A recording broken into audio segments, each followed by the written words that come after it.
So the question why?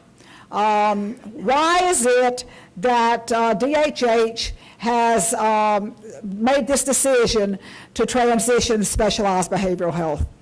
I was first asked this question in an email in February of 2011 by the head of the Medicaid program. She sent me an email and said, I just have one question.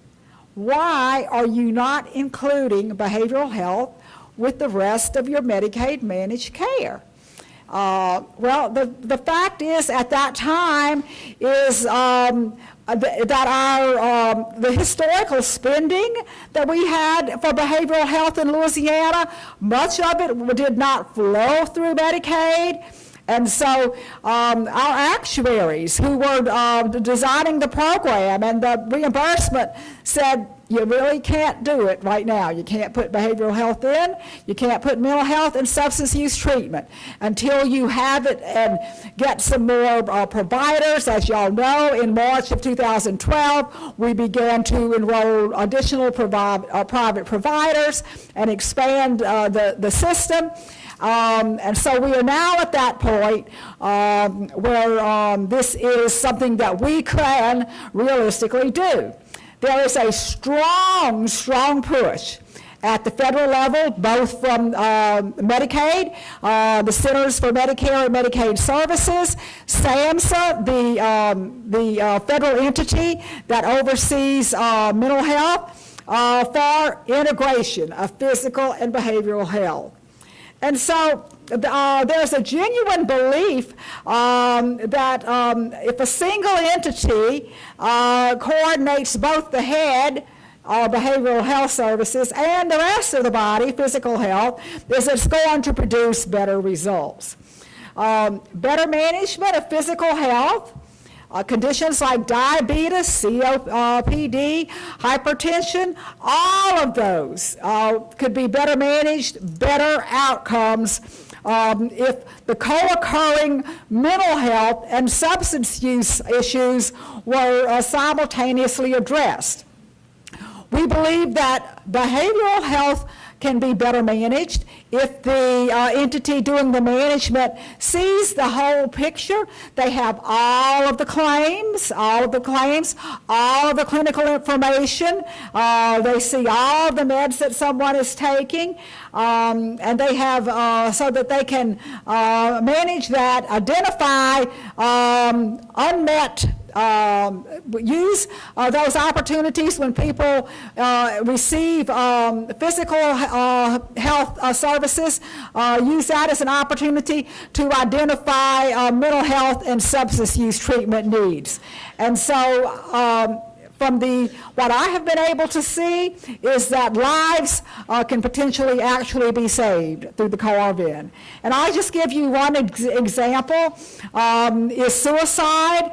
I was at a conference, the head of SAMHSA, Pamela Hyde, about a year ago, and she had a slide that said that relative to suicides is that individuals that had seen a primary care practitioner, 77% in the past year before the suicide, 45% within the past month, and 18% of elderly adults had seen a primary care provider on the same day.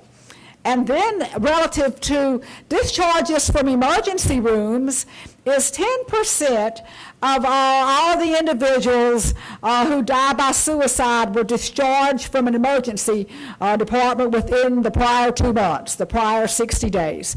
So it provides us an opportunity to begin to coordinate behavioral health and physical health at that provider level. And to better manage the whole person. I think the what I had is my first bullet here. I just want to tell you I've been at the table since day one, since 2008, and I can tell you that it is not about budget cuts or other political reasons that we are doing this. We truly believe that it will improve outcomes. We have not, in Louisiana Medicaid, operated a fee-for-service program for management of behavioral health or substance use treatment for 3.5 years. That ended with dates of service on February 28th of 2012. And since then, we have added many new providers who are not even enrolled with Molina within Louisiana Medicaid. They're enrolled only with Magellan and now enrolling with the Bayou health plans. We no longer enroll specialized behavioral health providers in Louisiana Medicaid. Now we have information on you so that we can that we have in our claim system, but we don't look at the credentialing or any of that. One of the things that I think is important to realize is that fewer than 10% of Medicaid enrollees whose benefits include access to specialized behavioral health are actually receiving services. And that is probably based on national statistics. There's unmet need, and we fully realize that and recognize that. And I believe this integration is going to lead to an increase in that percentage of individuals who have a need for those services. So because we don't have a fee-for-service system for managing mental health or substance use treatment, whether or not a person is actually receiving services and included in that 75,000 figure, we have to enroll them in a Bayou health plan so that they can rapidly get the services if they in the event of a crisis, or they should develop the need for such services. So this includes Medicare dual eligibles. They're not in Bayou Health. We don't put them in Bayou Health for physical health. It includes the individuals who still have the option to opt in or stay in fee-for-service Medicaid for fee-for-service for their fee-for-service physical health. This is primarily those individuals who are in home and community-based waivers or who are on the registry or waiting list, children ages and youth under the age of 21 between the ages of 3 and 21 on the waiting list. So they may or may not get their physical health through a Bayou health plan, but they must be enrolled in a Bayou health plan for any needed behavioral health. And then another group that we're going to be putting in every one of them into a Bayou health plan, either the plan they choose or the plan we choose if they don't choose, is individuals who reside in nursing facilities and other residential settings, only to get behavioral health, substance use treatment, treatment for mental health needs, and transportation. Just a little bit relative to putting December 1st in perspective is while it's a finish line for those of us who have been working to get the integration at the payer source level, the coordinator level, it's just the day that we leave the starting blocks for integration at the provider level. And that is so that when someone goes to their behavioral health provider, is that they are aware of possible co-occurring physical conditions and make those referrals and vice versa. We know that integration at the provider level is about a lot more than being under the same roof. It's not about bricks and mortar. People can be in the same building but never talk to each other. That's not what we mean by integration. We mean true coordination between those provider systems actually talking to each other and sharing information. So that will be the next chapter that we begin on December 1. So how will recipients be affected? Again, even if they're not getting behavioral health services, and they will tell you they don't get anything from Magellan, never heard of Magellan, and that's probably true for the vast majority. The people in Bayou Health will now have added to their, and that's about 975,000, will now have added to their core benefits and services all of the specialized mental health and substance use treatment services. And then for those who are not in Bayou Health for anything else, now, nor will they be in the future, they're going to be enrolled in Bayou Health just to get mental health and substance use treatment if they need it. And their non-emergency medical transportation. So it's really like, I've even thought about it as two separate programs, the carve-in and then the standalone benefit. So you can think of it the same way. And here's a little illustration of about 1,122,000 people actually are eligible. Less than just about 75,000 getting substance use treatment or specialized behavioral health services. Now let me talk about basic behavioral health services. Basic behavioral health services, which could include medication for ADHD, it could include management of depression. Much of that is done in Louisiana by primary care providers.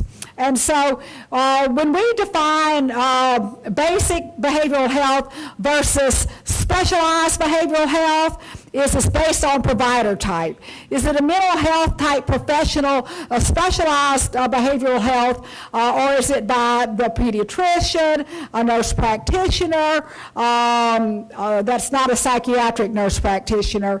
Is it the cardiologist, the OBGYN? If so, then that is considered basic behavioral health. And will continue to be basic behavioral health for those individuals enrolled in Medicare or other payers. One of the things we did is trying to get some feedback from our the 1.1 million individuals who are enrolled in Medicaid. We had some focus groups. We actually, the first week in August, we did 7 focus groups, just under 60 people. And we the findings from that were very revelatory. First is, let's talk about the term behavioral health. We learned that was not really the way people think about the services that they're receiving. Not immediately understood as referencing mental health and substance use disorder treatment. Behavior. It's treating behavior. Some recipients were able to define it, but actually most were not. And then, how do you distinguish between physical health and behavioral health? What I've already just said is that there's basic behavioral health and specialized behavioral health. So it's all very complicated, even for us. The 7 focus groups of Louisiana Medicaid enrollees who are actually actively receiving behavioral health services, adults, specialized mental health, substance use treatment, or they have a child, or they're the caregiver for a child getting the services. For them, they consider mental health issues pertaining to thoughts and feelings, and while they see treatment of behavioral health as actions. So they said, well, we don't need behavioral health because we know how to behave. But now their kids, not so much. Their children might need behavioral help, but they had no trouble connecting that dot that their children could use some behavioral help. But adults don't even. So we know you know that. But one of the things that we try to do when we're talking about behavioral health is put in parentheses mental health and substance use treatment, because people don't say, well, I'm going to my behavioral health provider, do they? And so we got some feedback from them, because they, this what I have here in red, the reason I think it's important to share this is they are heavily dependent. Our members are heavily dependent on their providers for information about the transition. You're so very important to them as providers. And so they're worried actually more about you than themselves, is how is it going to impact you? Are you going to, is it going to be a hurdle that you'll cross? Because their biggest fear is that you're going to go away as a provider. They highly value their treatment, appreciate their treatment, and that is both their providers that they want to stay with and the medications that they're on right now. And so we have taken some steps to assure continuity for pharmaceuticals during the transition if people change plans, because once an individual gets stabilized on a med, it is very important to them, we've learned. They have reservations about the change. But they're not alone in that. Some of the characteristics of the population are much like could describe me and all the rest of us as anxious, sometimes suspicious, chaotic lives, feeling marginalized, and they have expressed a recurring theme was a desire to be normal, and it was like, that the reason for the transition somehow was about them in a negative way, rather than to help and improve the services to them, is that there was maybe some other motivation. Their overall level of functioning, as you know, ranges, since many of you see these folks and interact with them, is a range from very high to very low. A number of them have limited education and low levels of literacy, which increase the challenges that we face. And then another thing that came to our awareness through the focus groups is that with this transitioning happening, coinciding with the end of the year holiday season, that adds an extra level of additional issues to deal with. And really, there is, from their aspect, but also for us, and that is the number of holidays. We have the shortest number of working days in November. We have a lot of holidays in December. So here in this November-December transition period we've got a shortened number of working days. So we'll have to have contingency plans. About pharmacy, since that is such a concern to the members, one good thing is that any one of the 975,000 individuals who are already in Bayou Health, they're already getting their pharmacy through the Bayou Health Plan's PBM. So if that health plan is paying for their pharmacy, their meds now, we don't anticipate that's going to change. And if someone is in that 120,000 group and is only going to get behavioral health and transportation and substance use treatment, they're not going to change pharmacy plans. If they're in Medicare drug plan right now, they're going to stay in a Medicare drug plan. If they're in a nursing home and they don't have Medicare, or in a waiver and they, not in Bayou Health, and they will keep getting their drugs through the Medicaid fee-for-service program.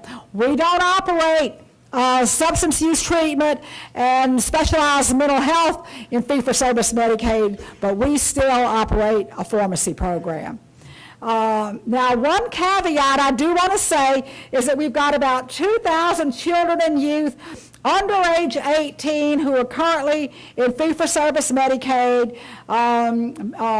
They have disabilities, mental or physical disabilities, and they're going to be moving to Bayou Health effective 12/1. So for those 2,000 children and youth, is their pharmacy management will be moving from fee-for-service Medicaid, where they currently are, to their Bayou Health plan. So we expect to have some troubleshooting to do on that end.